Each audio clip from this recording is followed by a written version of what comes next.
आज गोरखा इंटरनेशनल चोइला में आया हुआ है। आज हमारे को एक वॉर वेटरन मिले हैं जिन्होंने कि तीन बार हमारे भारत माता के लिए युद्ध लड़ा है और इसमें भी उनके घायल भी हुए हैं।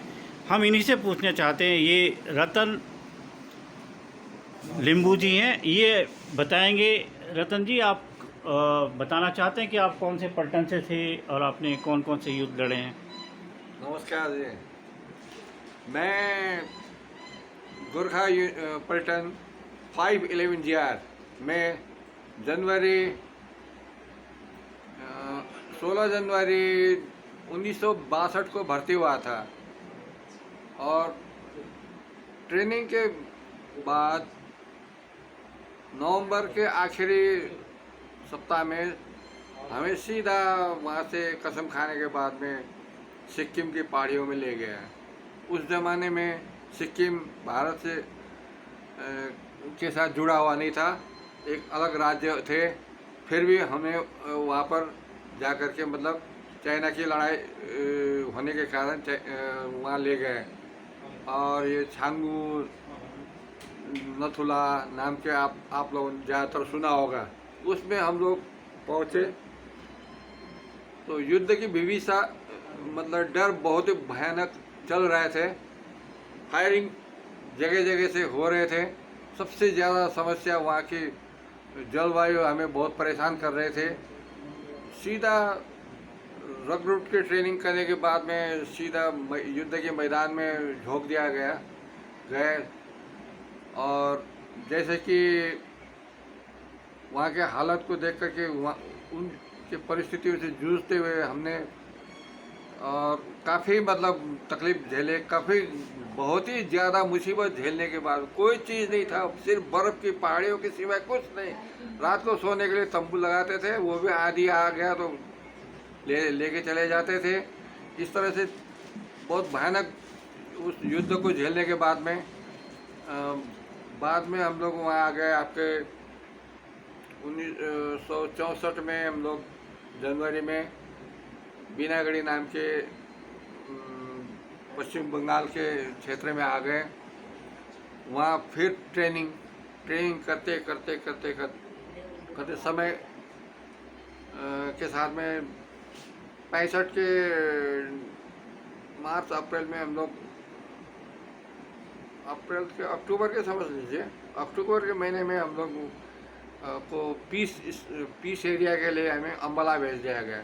किंतु सहारनपुर के क्षेत्र में पहुंचते ही हमारा ट्रेन, बटालियन का ट्रेन सहारनपुर के क्षेत्र में पहुंचते ही पता चला कि पाकिस्तान ने युद्ध घोषित कर दिया।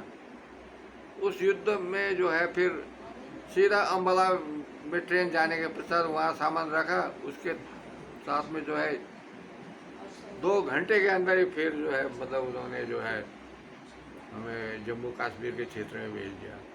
वहाँ से हम लोगों को आस्ते आस्ते सियालकोट की तरफ भेज दिया।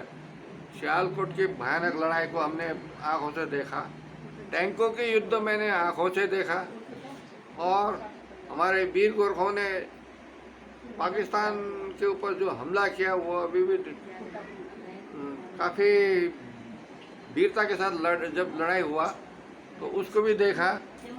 और जितना हो सके उस लड़ाई के भयानकता में हमारे बहादुर जवानों ने पूरा जोश के साथ अपने युद्ध का मतलब जो सीखे ट्रेनिंग का मतलब उन्होंने फ़ायदा उठाया और 65 की लड़ाई भी जीत लिया। इस तरह से होते वहाँ से फिर दोबारा हम लोग युद्ध के बाद में घूमते फिरते जम्मू कश्मीर से होते हुए फिर आ गए हम लोग सीधा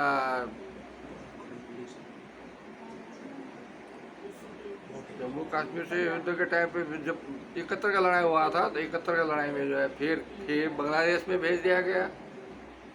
बांग्लादेश के लड़ाई में भी बड़ा भयानक लड़ाई हुआ, लेकिन वहाँ जो है दुर्दशा ज़्यादा था। पाकिस्तान ने उनके ऊपर जो हमला किया था बांग्लादेशियों के ऊपर, तो उनमें हम लोग जो उनको बचाने के लिए गए हुए थे। उस युद्ध में भी पाकिस्तान हार गए किंतु दुर्भाग्य से मुझे जो है 10 दिसंबर को जो हमारे चार्ली कंपनी ने पाकिस्तान के ऊपर अटैक किया, तो उस अटैक में जो है शाम के 5:30 बजे अटैक में जो है उनके पाकिस्तान की ब्रस्ट गोली से, एमएमजी के या एलएमजी की गोली से मेरी टांग में लगी और मेरी टांग उड़ गए। उसके बाद 10 दिसंबर से आगे तो मैं कुछ कह नहीं सकता, क्योंकि मैं जो है हॉस्पिटल में पहुंचा। हॉस्पिटल से के बाद में 1.5-2 साल हॉस्पिटल में रहने के बाद में फिर पेंशन भेज दिया गया मुझे। इतनी है मेरी छोटी सी कहानी है। जय महाकाली आयो गोरखाली को जय महाकाली आयो गोरखाली, ये हमारा उद्घोष था जो हमें जोश से सदा भर देते थे। इसमें सबसे बड़े वीर हमारे यूनिट के एक अधिकारी थे, JBS यादव, जो लगभग मेरे साथ ही 63 में भर्ती हुए थे। उन्होंने हर युद्ध में 65 के युद्ध में भी बहादुरी दिखाई थी, और उसके बाद में जो है 71 के युद्ध में भी बहादुरी दिखाई थी। जिसमें कहानी ये है कि एक मामूली एक कंपनी ने कम से कम 2-2, 2,500, 3-3 हज़ार आदमियों को मतलब कैद किया था बांग्लादेश में, पाकिस्तानियों को। इसलिए उस बहादुरी के कारण वो यादव साहब को जो है भारत सरकार ने जो है वीर चक्र प्रदान किया गया है। इस प्रकार से उनके साथ साथ में अन्य 2 अधिकारी जो थे,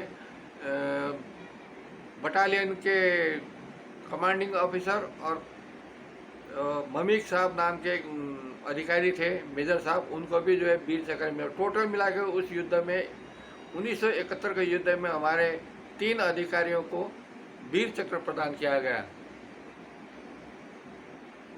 धन्यवाद। आपको भी कोई चक्र? नहीं, मुझे ये अवसर प्राप्त ही नहीं है, मैं तो घायल होकर के। पर इन्होंने देश के लिए देखिए अपनी टांग को भी एक तरह से पूरे उसमें रह के कुर्बान कर दिया। ये है हमारी देशभक्ति। एक बार फिर मैं इनको नमन करता हूँ और इनके आगे हमेशा अपनी कर्तव्यता दिखाते हैं कि गोरखा सैनिक हमेशा देशभक्ति, भारत माता के लिए हमेशा प्राण न्यौछावर करने को तैयार है। जय महाकाली, जय महाकाली, आयो गोरखाली।